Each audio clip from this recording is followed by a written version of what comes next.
Rino Hadi Saputro. Halo, Piye kabar ya? Piye kabar? sehat, sehat Bapak. Baru dari luar negeri. Oke, sebelum kalian tahu, mungkin perlu tak perkenalkan dulu ya. Boleh.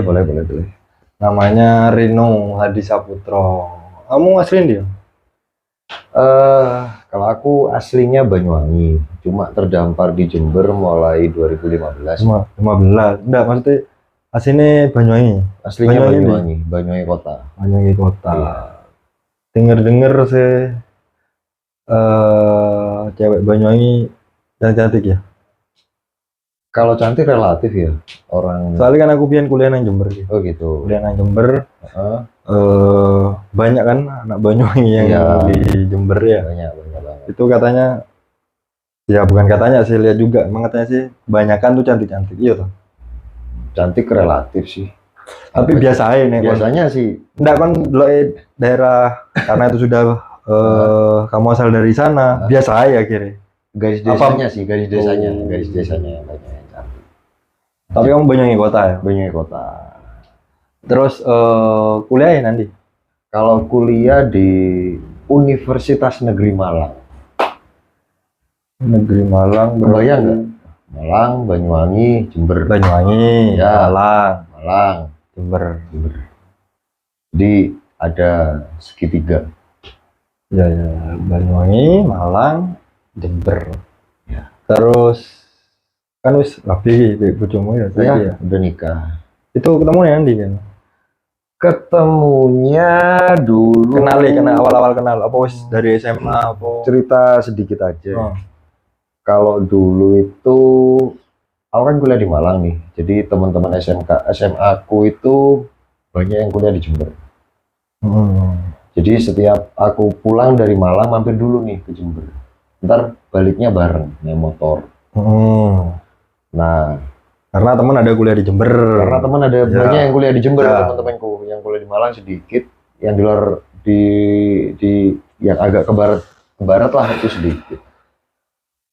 Lanjut dikenalin sama temen namanya si Agil. Kenal akhirnya Berarti pas kuliah nih kenalnya. pas kuliah Iya. pas kuliah semester 6 kalau enggak 6. ya, kalau enggak 6 apa piro? 6 atau 7 lah. Kamu. Sama istri Oh, juga. angkatan berarti. Iya, satu angkatan. Umur kita sama. Engkau nek salah komen, Mbak, sampean, Mbak. Terus. Lanjut komunikasi, aku sering ke Jember, dia sering ke Malang juga main-main. Dia kan kebetulan neneknya ada di Malang, ya Tapi asli Jember ya. asli Jember. Tapi dia gede di Lampung. Bandar Lampung. Terus kenal atau awal kenalnya ya. Ya. Terus nikah tahun Tahun 2015. 2015 nikah. Oke. Itu sudah lulus ya berarti ya. Udah lulus dong. Sudah kerja di perusahaan ini. Oh, Iya. Buat teman-teman yang nggak tahu informasinya nih, aku sama Rino tuh kenal karena di bawah satu naungan perusahaan. Iya. Tuh, jadi Satu naungan satu naungan perusahaan dan sama-sama budak korporat ya. betul. Sambil Ya. merokok boleh nggak nih? Hajar. Dan Rino ini kebetulan memang dikenal di satu perusahaan itu sebagai apa ya istilahnya karyawan yang berprestasi. Jadi dari 2000 piro? 2015. 15 masuk di perusahaan ini. Di tahun 2022 puncak prestasinya ya sampai saat ini lah ya, belum nanti lah ya. Sampai saat ini itu kebetulan alhamdulillah ya. Iya. Alhamdulillah dapat yang terbaik. Jadi dia baru datang nih. Kapan datang? Baru Semalam baru datang dari Jepang, dapat reward. Wah, Jepang. Jalan-jalan reward dari perusahaan. Terus ini dioleh-olehkan juga sama Rino. Terus dari Jepang itu biayanya semua full ya dari perusahaan ya. Dari perusahaan. PP ya. Iya, PP lah. Perusahaan. Itu berapa orang? Satu Indonesia anggapannya. Satu Indonesia itu 28. 28 orang. 28 orang. Jadi satu Indonesia hanya orang yang beruntung 28 orang. Iya. Bisa dikatakan gitu ya? Iya, bisa dikatakan. Bisa dikatakan gitu. 28 orang. Terus kita bicara Jepang aja ya, yang seneng-seneng dulu ya. Iya. Boleh. Jepang. Apa bedanya Indonesia sama Jepang? Bedanya Indonesia sama Jepang, yang pertama orang sana itu nggak ada yang malas. Nggak ada yang males. Iya, bekerja keras. Rata-rata hampir Itu dilihat dari apanya? Kalau kamu bisa lihat. dilihat dari kulturnya. Kulturnya gimana? Aku sedikit belajar sih dari sana. Itu yang pertama orangnya itu kerja keras. Yang kedua nggak manja. Yang ketiga itu orang sana itu tanggung jawabnya kayaknya tinggi ya.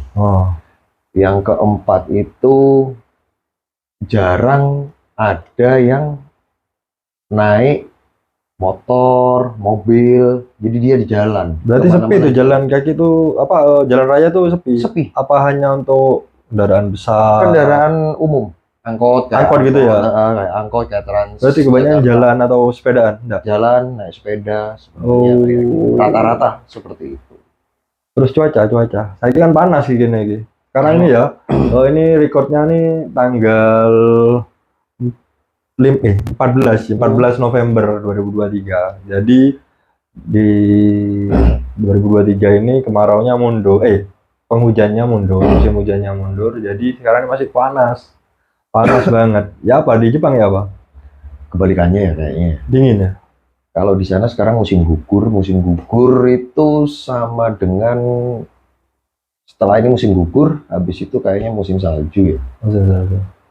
Di sana dingin banget. Nih, di sana dingin banget, terus gimana ya? Kalau kita umpama beda wilayah atau beda apa ya? Beda iklim ya. Beda iklim yang jelas siap-siap aja. Yang pertama wajah kering, bibir kering. Wah, di sana dingin banget. Berarti ada ya, ya. Karena lagi dingin ya. Dingin tapi nggak dingin banget. Nggak dingin karena gugur ya. Karena musim gugur. Terus ini nih pengalaman juga katanya Rino tadi di belakang kamera. Ini tentang sepatu. Air Jordan. Sneakers ya? Ya, sneakers Air Jordan. Itu kalau di Indonesia ya, itu dijualnya itu 4 sampai 5 juta. Iya. Ya. Terus di Jepang cuma 1.200.000. Dan itu made in Indonesia. Nah, buat kalian yang nggak suka sama produk Indonesia, sayang banget, produk Indonesia di luar negeri itu dicari banget. Karena produknya kuat, jahitannya bagus, dan ya kualitasnya. Aku tak seru, sumpah tak seru. Baru tahu dari Rino ini. Jadi yang tak herankan kenapa harusnya di Indonesia kan harganya itu lebih murah, harusnya lah ya. Harusnya. Itu kan made in Indonesia ke Jepang, harga masih 1,3, 1,2 di bawah 1,5 lah. Tapi orang Indonesia beli made in Vietnam, made in Thailand. Nah, padahal di luaran ya harganya yang dicari Indonesia. Made in Indonesia. Dengar-dengar di mana buatnya? Daerah mana? Daerah Karawang, Jawa Barat. Coba deh dicari. Jadi harusnya bangga ya kita ya. Harusnya bangga banget. Jadi kalau milih sepatu pasti produk made in Indonesia itu habis duluan. Gitu. Di kemarin kayak pengalaman, Pak ini kok made Indonesia? Jangan salah. Made Indonesia di sini banyak yang dicari. Gitu, karena kualitasnya memang. Tapi harganya di sana dengan yang lain paling murah apa? Yang made Taiwan, Thailand gitu-gitu. Sama ya? Sama. Apa yang dicari Indonesia? Terus ya ini satu juga. Jadi rewardnya si Rino itu pernah juga ketemu sama Menteri BUMN ya, Bapak Erick Thohir. Itu ketemunya di mana? Jadi itu bulan apa ya? Maret 2023 aku diundang ke Jakarta. Nah, itu baru pengalaman pertama ya. Setelah berapa tahun kerja ya? 2015 sampai 8 tahun. Ya enggak lah, 7 tahun lah. 7 tahun ya. 7 tahun kerja. Pengalaman pertama dipanggil sama, ya adalah sama perusahaan di reward lah ya. Reward lah. Reward untuk menerima penghargaan iya. ya. Kaget sampai sana loh. Kok sebut-sebut Pak Erick Thohir? Oh, berarti besok acaranya dihadiri Pak Erick Thohir. Nah, pada waktu gladi bersih nih. Gladi bersih lama banget. Jadi kita tuh gladi bersih mulai jam 2 sampai jam 10 malam. Padahal cuma maju mundur doang tuh. Terima piala udah. Gitu doang. Harus nunggu MC-nya. MC-nya kalau nggak salah, kalau tak inget itu Coki Sitohang. Oh ya, Coki Sitohang. Jadi nunggu Coki Sitohang, terus nunggu jalannya satu-satu. Wah, ternyata kalau aku mikir, jadi artis susah banget ya. Ya, itu gladi bersih. Terus gladi bersih. Sudah ada dengar Pak Erick Thohir akan datang ya? Akan datang. Terus akhirnya besoknya ketemu. Dan nyerahin piala. Jadi bangga pasti ya? Ya, alhamdulillah bangga, senang, terharu, ya, terutama orang tua ya. Sama orang tua kan ada ibu, istri juga, ya bangga lah. Intinya seperti itu. Cuma kan dibalik itu kan perjuangannya kan, kalau orang yang ngelihat itu kan, oh ya gampang banget, ya enggak, enak banget kayak gitu, ya enggak kayak gitu ya. Banyak perjuangan di balik layar ya. Perjuangan di balik layarnya luar biasa. Dari itu ya, hanya hasil yang terlihat aja. Hasilnya mah. Tapi kalau buat aku sih, kalau hasil itu ya udah tahun lalu, ya. Gitu loh. Tahun ini ya udah, kita nggak ada apa-apa. Ya. Jadi itu untuk pencapaian target di tahun 2022 yang sudah sukses. Jadi diberi apa ya, reward sebegitunya. Bertemu Pak Erick Thohir ke Jepang, dan itu pun nggak gampang. Jadi 20, jadi seluruh Indonesia cuma 25. Enggak, cuma 18 yang dapat piala. Yang Pak Erick Thohir. Iya. Nah, yang ke Jepang 25 orang. Ke Jepang 28 orang. Jadi 18 yang ketemu Pak Erick Thohir dan 25 orang yang ke Jepang. Jadi benar-benar ya mungkin sama aja semuanya ya. Yang 25 orang, yang 18 orang itu pasti mengalami perjuangan yang luar biasa. Jadi perjuangannya itu nggak cuma ya asal-asalan lah. Kita kan juga ya korban tenaga, pikiran, waktu, berkorban semuanya. Total ya. Iya, harus totalitas dong. Terus nih buat teman-teman mungkin yang banyak nontonnya pasti teman-teman yang Jember. Ya, teman-teman Jember. Ini mungkin juga awalnya mungkin pasti akan yang kenal sama kita, ya, sama aku, kenal sama Rino. Mungkin apa sampai segitunya. Kan pasti yang bertanya-tanya kan gitu kan ya. Kok sampai ngono nih sih? Ya kan, kok sampai segitunya. Apa motivasi yang terpendam gitu loh untuk mencapai itu semua. Dan aku lihat tidak hanya ini aja, tidak hanya maksudnya pada saat akhir-akhir ini aja, dulu pun ya kan, pertama masuk kamu sudah gas gitu kan ya. Itu apa motivasinya cuma sampai bisa lebih daripada normal, abnormal kan kebanyakan ya, abnormal. Ya Pak. Kalau dibilang abnormal sih, aku ngerasanya itu gimana ya? Yang pertama,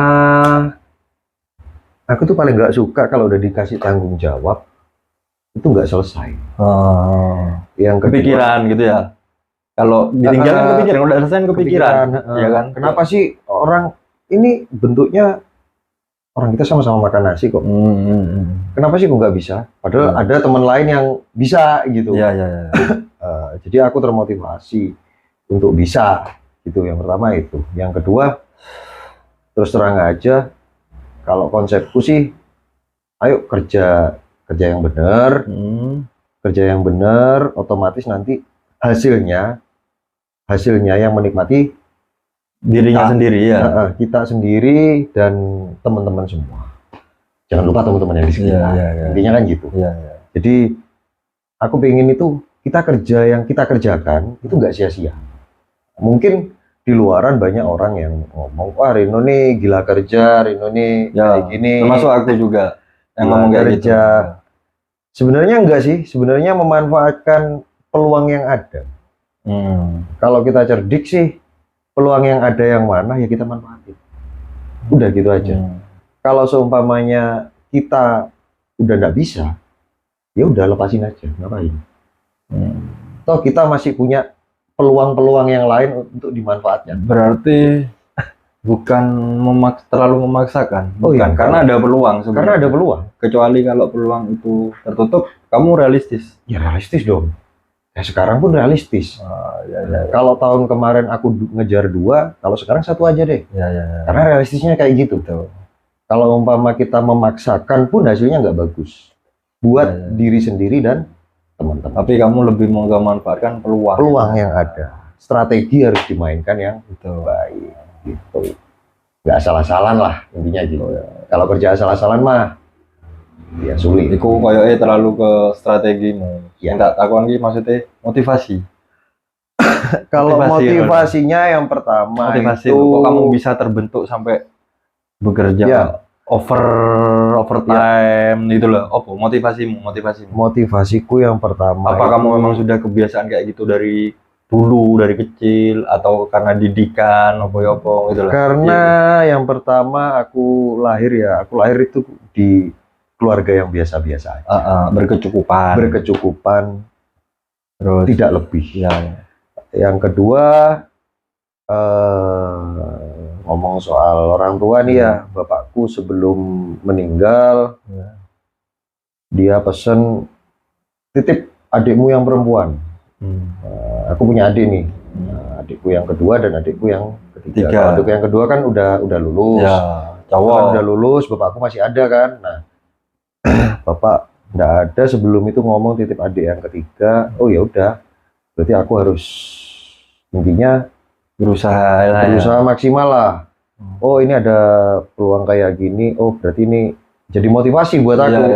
Karena yang tak hidupi nggak cuma aku sama istri doang, ada adik, ada orang tua kayak gitu. Berarti dan ada lingkungan sekitar yang membutuhkan. Berarti motivasi nomor 1 tuh keluarga. Dari keluarga pastinya. Keluarga dan titipan almarhum almarhumah dijaga baik-baik itu yang pertama ya. Harus lulus sampai kuliah. Gitu. Terus baru yang kedua teman-teman di sekitar ya. Timnya, tim harus ya semua harus seneng kayak gitu. Kalau nggak seneng ya rasanya sedih lah. Jadi motivasi ini yang pertama tuh keluarga orang tua, terus istri, terus semuanya bagian dari keluarga lah. Terus selanjutnya, aku mau tanya lagi. Kebanyakan orang kalau di puncak karir, ya kan ya, anggapannya mungkin ini belum atau bukan puncak karirmu, bisa jadi ini bukan puncak karirmu nih, masih ada lagi tuh puncak-puncak selanjutnya, ya kan ya. Tapi untuk saat ini, ya kan ya, detik ini, kamu berada di puncak karir dibandingkan dirimu yang dulu, ya kan ya. Dengan di puncak karirmu sekarang, otomatis anginnya pasti tambah banyak dong, ya kan? Banyak tambah kencang dong, nggak mungkin tenang-tenang aja kan, ya kan ya. Selain pasti itu resikonya kan besar banget, ya kan ya. Besar banget. Itu kamu tanggapinya gimana? Biasa aja ya, kalau aku sih orangnya cuek. Maksudnya kamu berada di puncak, itu istilahnya kamu berarti siap kan dengan segala resiko? Oh siap. atas semua. Atas anginnya, entah itu angin apa, angin topan, Ya. badai, siap ya kamu? Sudah siap semua. Ataupun kalau aku sudah umpama nih ya nggak dibutuhkan sama perusahaan, Iya. umpama aku udah, ya intinya yang namanya manusia ya, kita nggak juga bukan manusia sempurna. Iya, Kalau iya. umpama aku juga melakukan kesalahan dan Iya, iya. kesalahan itu fatal, Iya. fatal gitu loh, dan aku out dari perusahaan dan tidak dibutuhkan oleh perusahaan, ya udah. Itu berarti resiko yang kamu siapkan paling tinggi itu Paling mungkin ya, tinggi, paling tinggi. dan Sampai segitunya sampai berpikirnya. segitunya, dan Karena anginnya terlalu kencang mungkin. anginnya terlalu kencang. Anginnya kencang banget. Tapi kalau aku sih cuek. Tapi kamu nih ibaratnya nih ya, ada sebuah pilihan. Ibaratnya ada semua pilihan. Ada dua pilihan nih. Kamu berada di posisi aman dengan anginnya biasa-biasa saja, sepoi-sepoi ya, dan kamu bisa berada di puncak dengan sekarang dan posisi sekarang. Kamu pilih yang mana? Yang sekarang dong. Yang sekarang ya. Iya.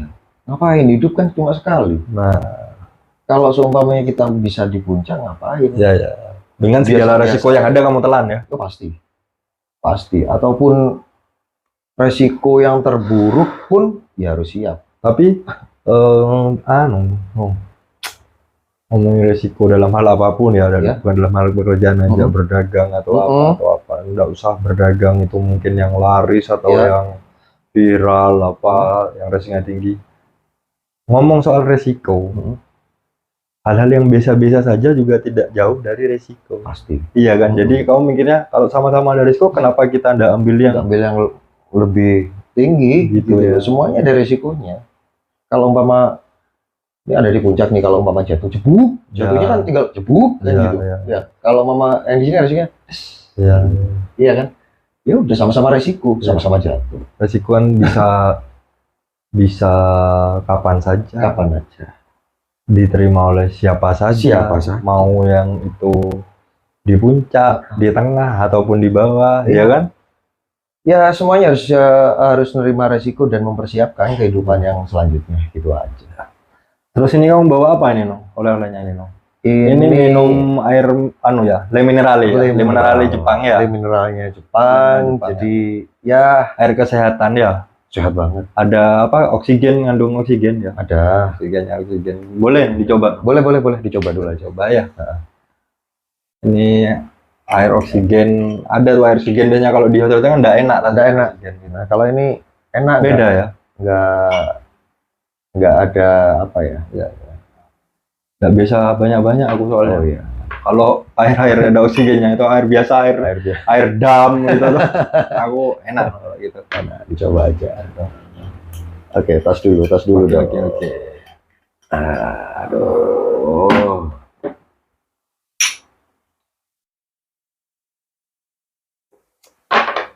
Beda emang ya. Beda. Ada manis-manisnya. Ya. Ada anget-anget. Ya ada jahenya gitu ya. Yang jelas nggak sama kayak di Indo. Iya, iya. Kualitas. Kalau di mineralnya Indo kan biasanya kan kayak ampa gitu ya. Oke, lanjut lagi semua perjalanannya kamu ya sampai detik ini, sampai sekarang. Ya apa? Kedepannya apa tuh yang masih kamu mau kejar? Apa kamu sudah puas? Apa masih ingin terus memanfaatkan peluang atau gimana? Apa karena katamu tadi anginnya kencang banget terus kamu mau turun dulu sedikit atau gimana? Coba. Untuk ke depan. Ke depan ini yang kamu inginkan. Yang tak inginkan ke depan ini, kalau aku sih biasa orangnya itu stabil dan konsisten. Iya. Apapun yang terjadi, apapun yang ada di depan itu aku upayakan untuk ya stabil, gitu loh. Tetap berarti ya. Banyak yang bilang tahun kemarin itu 2022 aku udah menang treble winner nih.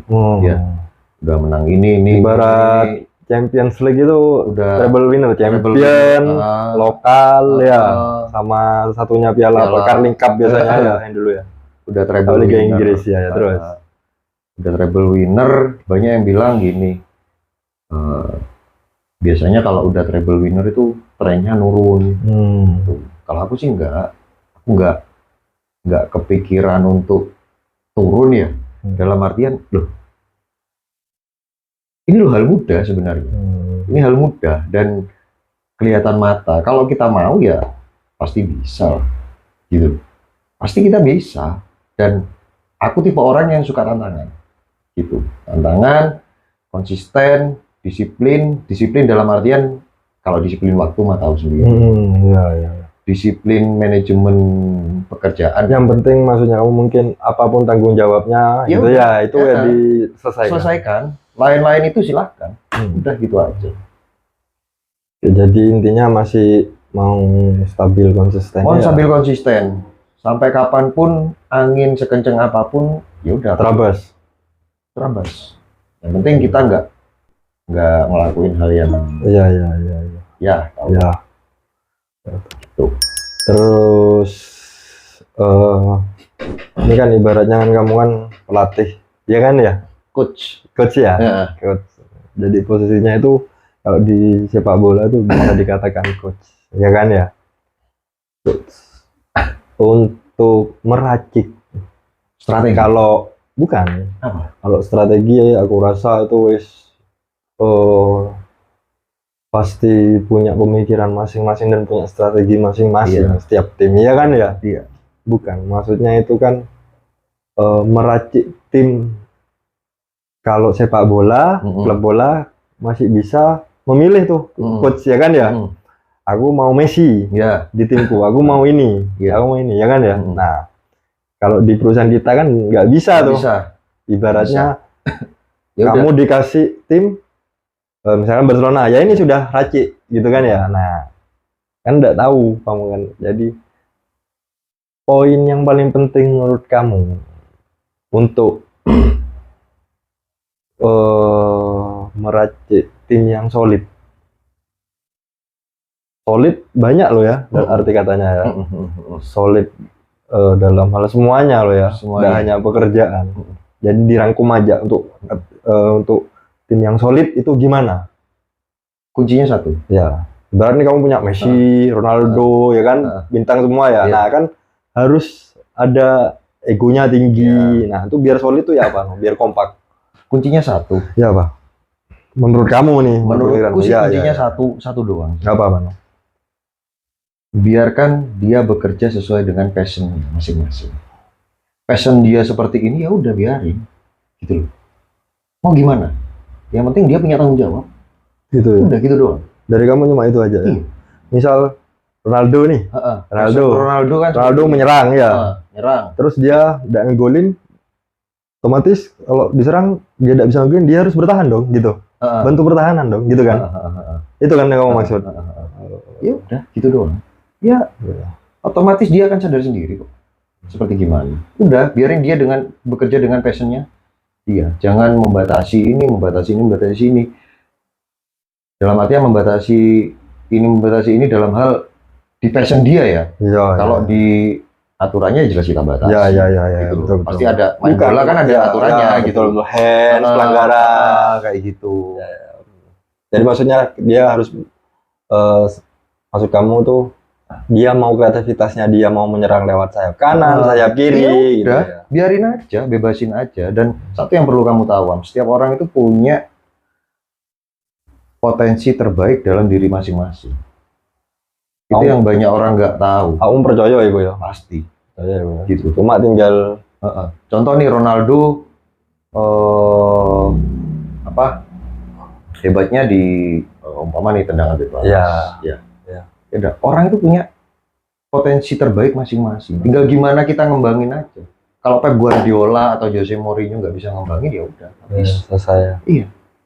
Gitu. Selanjutnya adalah motivasi. Udah. Ini gitu. Terus tuh dari kamu ya, yang kamu lakukan selama ini sebagai coach ya? Iya. Sebagai coach lah pemikirannya. Terus gini,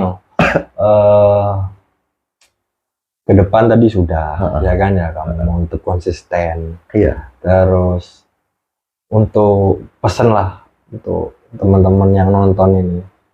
Biasanya kan kayak Gen Z, Heeh, ya heeh. Gen Z sekarang kita kan pasti banyak berhubungan dengan Gen Z. Iya. Kalau kita generasi apa? Milenium kita ya. Milenium. Kita ya. Terus agar Gen Z itu mungkin lah, bukan cuma pemikiran kita. Aku di TikTok tuh banyak juga kan, di TikTok ataupun di IG ataupun di media manapun lah. Istilahnya Gen Z itu sebenarnya berbakat. Kalau menurutku Ya, pinter Gen Z itu. Gen Z itu orangnya cerdas, ya. Dia apa ya? Cerdas terus pinter meracik ya sesuatu itu supaya mudah. Ya. Nah, selanjutnya tinggal satu nih. Gen Z ini soalnya Gen Z ini pasti akan setelah kita, setelah golongannya kita, pasti dia akan yang menguasai. Nah, pesan-pesanmu ya apa? Mental sih. Mental ya. Ada di mental. Kalau mental dia tetap dengan Gen Z yang sama ya, dia akan apa? Aku teman moco, no. Iya jangan mental.